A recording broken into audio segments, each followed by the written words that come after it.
કામ મત આપણે એટલા માટે આપ્યા હતા કે સારી સુવિધાઓ ઊભી થાય। પેલા તમે રોડ લેવલે ઘટના કરો, સારામાં સારી શિક્ષણની વ્યવસ્થા ઊભી કરો, સ્વાસ્થ્યની વ્યવસ્થા ઊભી કરો, ગામડાઓની અંદર આરોગ્ય કેન્દ્ર ખોલો। થયું શું?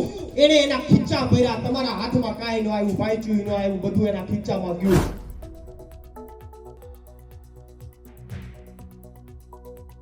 જ્યારે યુવાનોને જોઉં એટલે મને એમ થાય કે હવે શું કરું, વીઘો તો વેચાઈ ગયો ને। નમસ્કાર દર્શક મિત્રો, ટીવી 17 પર આપનું સ્વાગત છે। કરીશું નજર આજના સમાચાર પર ઉપલેટાથી। ઉપલેટાના ખાખીજાળિયા ગામે આમ આદમી પાર્ટીની ગુજરાત જોડો જનસભા યોજાઈ। ખાખીજાળિયા ગામે 3 ગામ સરપંચો, પૂર્વ સરપંચો આમ આદમી પાર્ટીમાં જોડાયા। યુથ કોંગ્રેસના પૂર્વ પ્રમુખ સિદ્ધાર્થભાઈ આપ પાર્ટીમાં જોડાયા। ધોરાજી ઉપલેટા વિધાનસભા ક્ષેત્રમાં રોડ રસ્તાના પ્રશ્ન, ખાતરના પ્રશ્ન 2 મહિના થયા સરકારી અનાજ મળતું નથી, તેમનું આપ પાર્ટી નિરાકરણ કરશે। ધોરાજી ઉપલેટા વિધાનસભામાં આવનારા સમયમાં વિસાવદરવારી થશે। આવનારી દરેક ચૂંટણીમાં આપ પાર્ટી દ્વારા શિક્ષિત યુવા ઉમેદવાર ઉતારશે। જેતપુરમાં મગફળી ચોરી બાબતે ભાજપનું ષડયંત્ર હોવાનું આપ પાર્ટી દ્વારા જણાવાયું છે। રોડ રસ્તા અતિ ખરાબ, રો મટીરિયલ વાપરતા નથી અને રૂપિયા સીધા ખીચામાં જતા હોવાના આક્ષેપો છે આપ પાર્ટીના। કરવી છે હા કે ના? તમારે વિસાવદરવારી કરવાની ઈચ્છા છે હા કે ના? શું કામ કરવી પડે એમ છે નું તમને કારણ કહું સાહેબ, કે તમે અત્યાર સુધી ભાજપને મત આપ્યા હશે, ક્યારેક કોંગ્રેસને આપી દીધા હશે। તમે શું મત એટલા માટે આપ્યા હતા કે તમે મત આપો અને તમારે અહીંયા ખાતરની અછત ઊભી થાય, એના માટે તમે મત આપ્યા હતા। તમે શું મત એટલા માટે આપ્યા હતા કે મત ભાજપને આપી દો અને ભાજપ પેપર ફોડી નાખે અને તમારા દીકરાઓને નોકરી ન મળે અને ભાજપના દીકરાઓને નોકરી મળી જાય, આના માટે મત આપ્યા હતા। તમે મત શું એટલા માટે આપ્યા હતા કે ભાજપ ભ્રષ્ટાચાર કરીને એના ખીચા ભરી દે, તમારા હાથમાં પાંચું ન આવે, આ માટે મત આપ્યા હતા। તમે મત શું એટલા માટે આપ્યા હતા કે ખેડૂતોની ખરાબ પરિસ્થિતિ થાય, દયનીય પરિસ્થિતિ થાય, ભાવ ન મળે, મંડળીઓમાં ક્યાંક ને ક્યાંક ખેડૂતોને હેરાન કરવામાં આવે।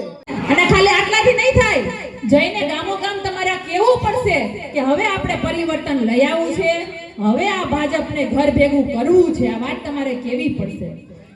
કેટલું સહન કર્યું તમે વિચાર તો કરો। જ્યારે યુવાનોને જોઉં એટલે મને એમ થાય કે હવે શું કરું, વીઘો તો વેચાઈ ગયો ને। આટલા બધા ટેક્સના પૈસા ભરીએ છીએ આપણે, રૂપિયો આપણી પાસેથી દરેક વસ્તુમાં લે છે। અને હમણાં નવું લઈ આવ્યા, અત્યાર સુધી હળહાતીમાં ટેક્સ ભરતા હતા, ખેતરોના પાક ઉગતા હતા ટેક્સ ભરતા હતા, દવા લેવા જતા હતા ટેક્સ ભરતા હતા, ટ્રેક્ટર લેતા હતા ટેક્સ ભરતા હતા। આ ગાડીઓ લઈને તમે નીકળો ને એટલે તમારે એક ટેક્સ નહીં 5 ટેક્સ 6 ટેક્સ ભરવા પડે। પેલા તો તમે ટેક્સ આપો, લોઢું લકડ લેવા જાવ તો ટેક્સ આપો, ભરો છો ને। આજ રોજ ઉપલેટા ધોરાજી વિધાનસભાના ખાખીજાળિયા જિલ્લા પંચાયત ખાતે આમ આદમી પાર્ટી દ્વારા ગુજરાત જોડો જનસભાનું આયોજન થયું હતું, જેમાં વિશાળ સંખ્યામાં લોકો ઉપસ્થિત રહ્યા હતા।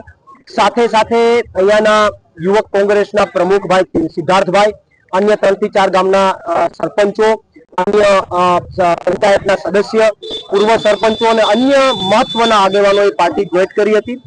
આ પ્રોગ્રામની અંદર મહત્વની જે વાત છે, આમ આદમી પાર્ટી સાથે લોકોને જોડવાની જે ચર્ચાઓ હતી, એમાં મોટાભાગના લોકો આમ આદમી પાર્ટી સાથે જોડાયા છે અને અહીંના વાસ્તવિક મુદ્દાઓ, અહીંના રોડ રસ્તાઓના મુદ્દાઓ, આ ગામના જે કે પણ મુદ્દાઓ છે, આગળ એક બ્રિજનો મુદ્દો છે, અહીંયા 2 મહિનાથી જે અનાજનો જે કે પણ ગરીબોને જે અનાજ નથી મળ્યું, સાથે ખાતરની અછત છે, આવા અનેક મુદ્દાઓને લઈને આજે અહીંયા ચર્ચા કરવામાં આવી હતી અને આવનારા દિવસોમાં તંત્રને અપીલ પણ કરવામાં આવી હતી કે આ તમામ મુદ્દાઓનું નિરાકરણ થાય। સાથે અમારી સાથે બેન રેશમાબેન, રાજુભાઈ બોરખતરિયા, અમારા જિલ્લા પ્રમુખ, અમારા અહીંયા પોરબંદર લોકસભા ઇન્ચાર્જ, આ તમામ લોકો અહીંયા ઉપસ્થિત રહ્યા હતા અને આવનારા સમયની અંદર આમ આદમી પાર્ટીને આ વિધાનસભાની અંદર મજબૂત કરવામાં આવશે અને આવનારી વિધાનસભાની અંદર આ વિધાનસભામાં વિસાવદરવારી ચોક્કસથી થશે। આવનારા સમયમાં જે તાલુકા જિલ્લાની ચૂંટણીઓ આવશે તેમાં તમામ હોદ્દેદારોને ઉતારવામાં આવશે। ચોક્કસથી દરેક સીટ ઉપર આમ આદમી પાર્ટીના લડાયક, મજબૂત, શિક્ષિત એવા યુવાનો ઉતરશે, વડીલો ઉતરશે અને પૂરી તાકાતથી લોકોની વચ્ચે જઈ પોતાની વાત રજૂ કરશે અને આમ આદમી પાર્ટીને અહીંયા લોકો ખૂબ બહુમતથી જીતાડશે એવો અમને વિશ્વાસ। હાલ જેતપુરમાં જે મગફળી જોઈ ગઈ છે એ શું કરશે? જેતપુરની અંદર જે 30 લાખની મગફળી ની ચોરી થઈ છે, અંદાજિત 1210 ગુણીની ચોરી થઈ છે। કોઈ નાની ઘડિયાળ ચોરી જવી હોય, કોઈ પાકીટની ચોરી કરવી હોય તો ઠીક છે, ખબર ન પડે, પણ 1210 ગુણી ચોરાઈ જવી અને તંત્રને ખબર ન પડે, અવડી મોટી ભાજપને ખબર ન પડે, આ બધું આખું ષડયંત્ર છે। ભાજપ દ્વારા અને એમના તંત્ર દ્વારા જ આ ચોરી ઉપર રહીને એમના આખાડા કાન કરીને ચોરી કરવામાં આવી છે, જેથી કરીને ભાજપનો ભ્રષ્ટાચાર ખુલ્લો ન પડે એના માટેનું આખું ષડયંત્ર છે. રોડ રસ્તાની પરિસ્થિતિ ખૂબ ભયંકર છે. એક પણ રોડ એક વર્ષથી વધારે ટકતો નથી. જે કંઈ પણ એમની અંદર માલ મટીરિયલ વાપરવામાં આવે છે એમાંનું મોટા ભાગનું માલ મટીરિયલ વપરાતું નથી. તમામ પૈસા છે એ નેતાઓના ખીચામાં, અધિકારીઓના ખીચામાં અને કોન્ટ્રાક્ટરના ખીચામાં જાય છે, કારણ કે તમામ જગ્યાએ કમિશનબાજી ચાલે છે અને એના કારણે લોકો પરેશાન થઈ રહ્યા છે. જેમ ડામરને અને વરસાદને ભળતું નથી, એમાં ભાજપને અને ડામરને પણ ભળતું નથી. અમારા સમગ્ર ગુજરાતમાં ગુજરાત જોડોનું જે અભિયાન ચાલે છે એને અંતર્ગત આજે આ ઉપલેટા વિધાનસભામાં પણ સભાનું આયોજન કરવામાં આવ્યું હતું. અમારી લાગણી અને માંગણી એટલી છે કે લોકો ખૂબ જ આમ આદમી પાર્ટી પર વિશ્વાસ કરી રહ્યા છે અને એને લઈને આજે સમગ્ર ગુજરાતમાં આવી નાની નાની સભાઓ થઈ રહી છે અને ખૂબ જ મોટી સંખ્યામાં લોકોનો પ્રેમ, લોકોનો લાડ અમને મળી રહ્યો છે, સહકાર અમને મળી રહ્યો છે અને અમારું જે સંગઠન છે ખૂબ મજબૂત થઈ રહ્યું છે. તો બસ એના જ ભાગરૂપે આજે અમે અહીંયા જે સભા કરી હતી એમાં ઘણા બધા આગેવાનો જોડાણા છે, ઘણા બધા યુવાનો જોડાણા છે અને આમ આદમી પાર્ટીની શક્તિ બન્યા છે એનું હું સ્વાગત કરું છું. અને જે રીતે ભાજપથી કંટાળ્યા છે, ભાજપના ભ્રષ્ટાચારથી કંટાળ્યા છે, રોડ રસ્તાથી લઈને ખેડૂતોના પ્રશ્નોથી લઈ અને લોકો ત્રાહિમામ થઈ ગયા છે, 30 વર્ષથી જેને બેસાડી છે એવા ભાજપના પાપ આજ પોકારી રહ્યા છે અને કોંગ્રેસ ભીષ્મ પિતામહ બની અને આ 30 વર્ષ સુધી પ્રજાને પીસતી જોઈ છે. આજે એ પ્રજા માટે આમ આદમી પાર્ટીનો જે વિકલ્પ છે એ માત્ર ત્રીજો વિકલ્પ નહીં પરંતુ એક મજબૂત વિકલ્પ તરીકે ઉભરી આવી છે અને જનતા અમારી સાથે જોડાઈ રહી છે અને અમે આવી જ રીતે અમારું સંગઠન મજબૂત બનાવશું અને લોકોની જે સમસ્યા છે એને વાચા આપવાનું કામ કરશું. મોરબીમાં જે લાફાવાળી થઈ છે, શું કહેશો? મોરબીમાં જે લાફાવાળી થઈ છે એ પ્રમાણ આપે છે કે ભાજપ અમારાથી ડરી ગઈ છે. ભાજપ જનતાના અવાજ જે ઉઠાવે છે એવા મજબૂત આમ આદમી પાર્ટીથી ડરી ગઈ છે, એટલા માટે લાફાવાળી કરવા માટે જે ભાઈ આવ્યા હતા, જે ભાઈ ખોટું વિચારીને ઇન્ટેન્શન ખરાબ હતું અને જે આવ્યા હતા એને જે લાફો પડ્યો છે, હું એવું કહીશ કે ભાજપના ગાલ ઉપર લાફો છે. અને જ્યારે ભાજપ અમારા કાર્યકર્તાઓને ડરાવશે, જનતાને ડરાવશે કે વિરોધ પક્ષ તરીકે અમારો અવાજ દબાવવાનું કરશે અને અમારી સભાઓમાં દંગલ કરશે તો અમે સામે દબંગ બની અને એક નહીં 1000 લાફા મારીશું, એ ચોક્કસ છે. એ જ વસ્તુ સમજાતી નથી કે આજે જયારે આમ આદમી પાર્ટી સભાઓ કરે છે ત્યારે પોલીસ કાફલો ખડકી દેવામાં આવે છે. અહીંયા ખાસ કરીને હર્ષભાઈ સંઘવીને મારે એટલું કહેવાનું છે કે અમે પોલીસને સલામ કરીએ છીએ, અમે પોલીસને રિસ્પેક્ટ આપીએ છીએ, પરંતુ દુઃખ ત્યારે થાય છે કે જ્યારે તમે પોલીસનો દુરુપયોગ કરો છો.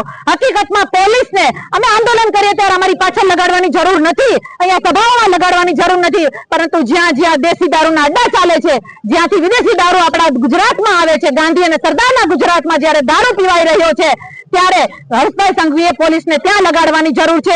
અહીંયા હું એટલું કહીશ કે આ ભાજપની સરકારની સૌથી મોટી નિષ્ફળતાનું પરિણામ છે, કારણ કે દારૂ પી અને હિંસા જે કરે છે એ આપણે સૌ જાણીએ છીએ. આમાં મહિલાઓ પણ પીડિત છે, મહિલાઓના ઘરમાં જે હિંસા થાય છે, રોડ ઉપર દારૂ પીને મર્ડરો થાય છે, ત્યારે હું એટલું કહીશ કે દારૂ વેચવાની જે પરમિશન આપે છે ને એ ભાજપ જ આપે છે. ગાંધીના ગુજરાતમાં દારૂબંધી છે પણ ભાજપના ઈશારે આ બધું થઈ રહ્યું છે, એની ઢીલી નીતિના કારણે થઈ રહ્યું છે અને પોલીસનો દુરુપયોગ કરવાનું બંધ કરે અને સદુપયોગ કરી અને દારૂના અડ્ડા બંધ કરાવે, જેથી કરી અને અમારું યુવાધન બગડે નહીં. દારૂની સાથે ડ્રગ્સનો પણ એટલો જ મોટો વેપલો અને વેપાર અહીંયા થઈ રહ્યો છે. ત્યારે મારે આ તક એટલું જ કહેવાનું છે કે યુવાધનને બગાડવા વાળા આવા નિશંસોને ખતમ કરવા માટે ગૃહમંત્રી હર્ષભાઈ સંઘવી એટલે કે ભાજપ સરકારે ખૂબ જ વિચારવાની જરૂર છે અને પોલીસનો પોતાની સત્તા બચાવવા માટે દુરુપયોગ કરવાનું બંધ કરી અને જનતા માટે લગાડવાની જરૂર છે.